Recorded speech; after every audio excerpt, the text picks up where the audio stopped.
Now let us go back to our starting point. Yeah,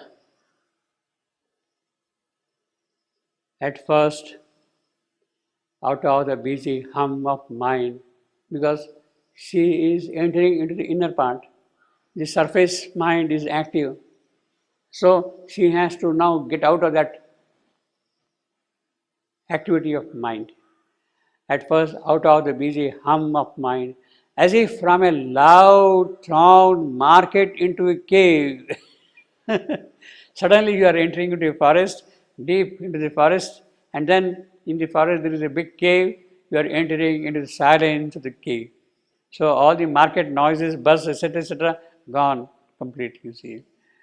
By an inward movement's magic, she had come. Now, he is not really telling us how. He's not really telling us how. By inward movement's magic, you see. You understand whatever you want to understand now from that. You see. Yeah, yeah. Now, this is a very powerful phrase, inward magic. By an inward magics, she had come. Perhaps this inward moment's magic occurs in everybody's case, but we are not attentive to it. We are not attentive to it. We might perhaps go out of the busy hum of mind from the marketplace of mental ideas and thoughts and all that and remain quiet to some extent. But silent mind does not mean that you are entering into the inner country.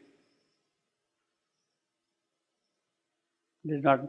Something has to happen of which it is impossible to describe. How? Nobody can say that. Something suddenly flashes and it works and they work. In other words, there has to be a kind of a constant receptivity in us to keep ourselves open to that magic. How, when, in what manner is going to happen, nobody can describe that.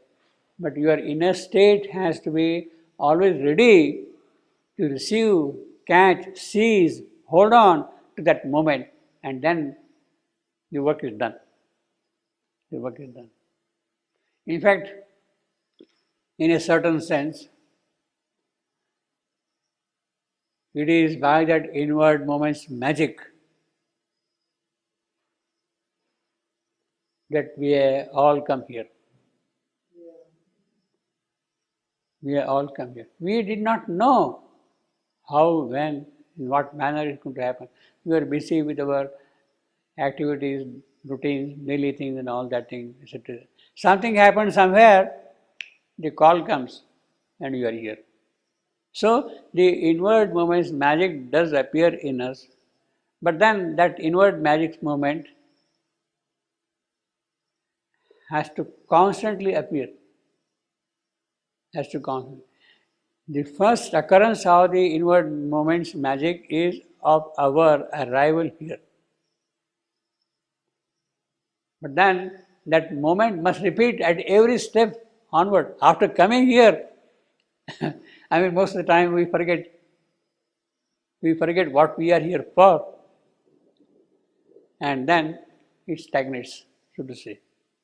That should not happen. By inward movement's magic, she had come. A stark, hushed emptiness became herself. See, that is the important thing. If that moment comes, are we ready to embrace this hushed emptiness? Are we ready to embrace, to live in this emptiness?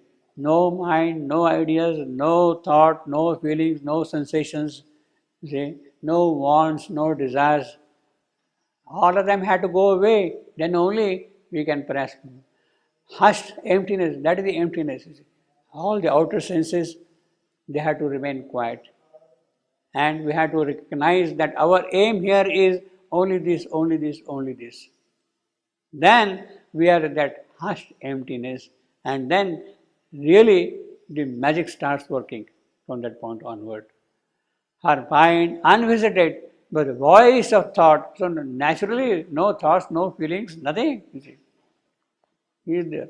Stared at a void, deep, dumb infinity. Now, grammatically, this is a little complex phrase.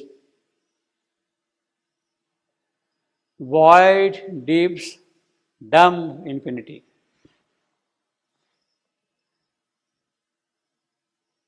Now, this void stands as an adjective for deep. It is not deeps, dumb, void infinity.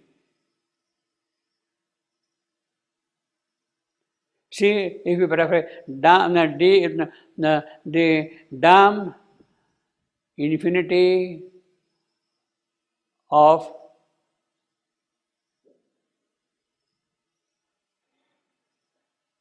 void, deep, deep void. It is deep void basically. It is the infinity of the deep void. The infinity of the deep void.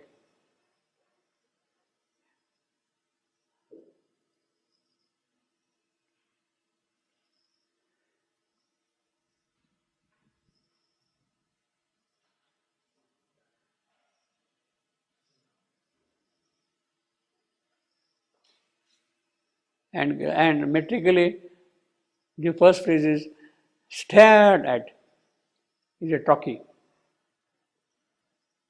A void, that is an am. Then deeps, dumb. Third foot is a spondy. Strong, strong. In fail, I am. And nitti. That is the fifth foot. Pirik. That is the metrical scansion of this line. Stared. See, it starts with a strong word, stared. See, at a void, deeps, dumb. In fact, stared at a void, deeps, dumb infinity. Her eyes receded, her depths behind her clothes. So all that was there now, they had to be left behind completely. All fled away from her and left her blank. Now that is the real magic of the inward moment.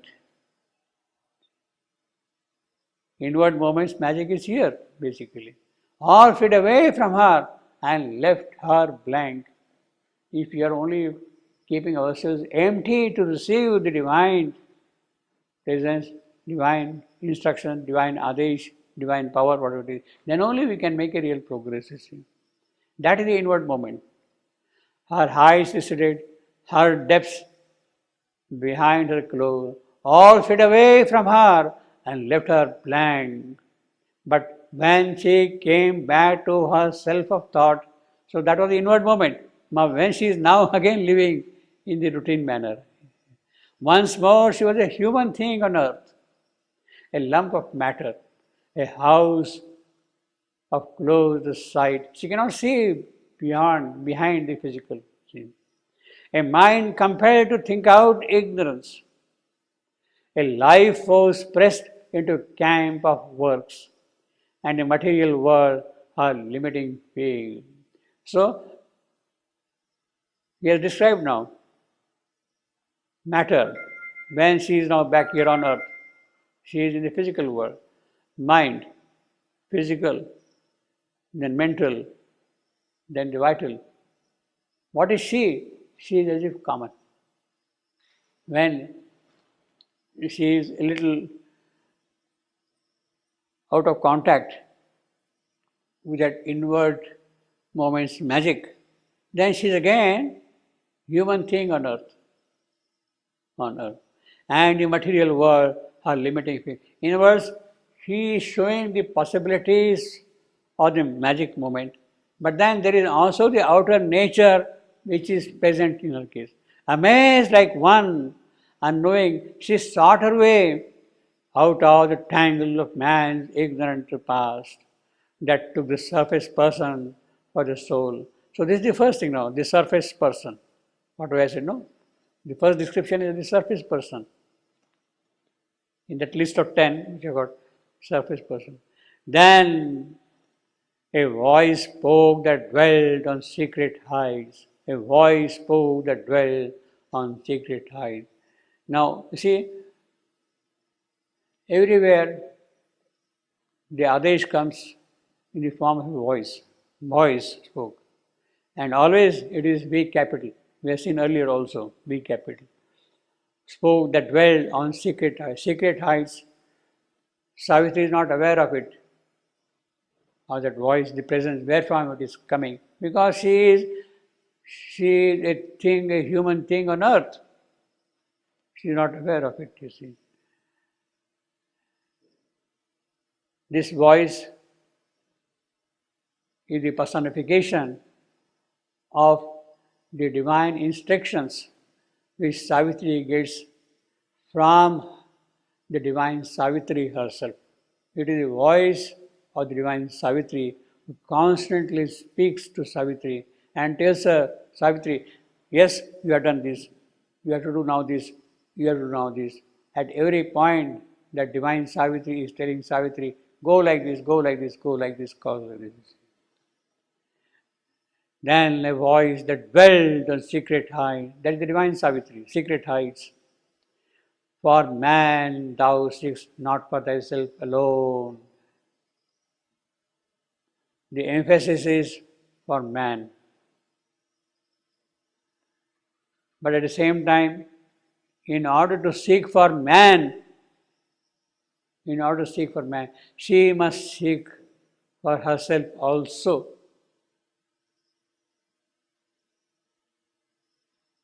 She must seek for herself also. Yes, you will seek for yourself. You will find out, etc., all that thing. But it is not for yourself. It is for man. In order to seek whatever she has to seek for man, she must seek it first herself. Why? Because still she is a human thing on earth. She has to undergo to that experience. And then, for man thou seekest not for thyself alone, only if God assumes the human mind and puts on mortal ignorance for his cloak and makes himself the dwarf with triple stride, can he help man to grow into the God?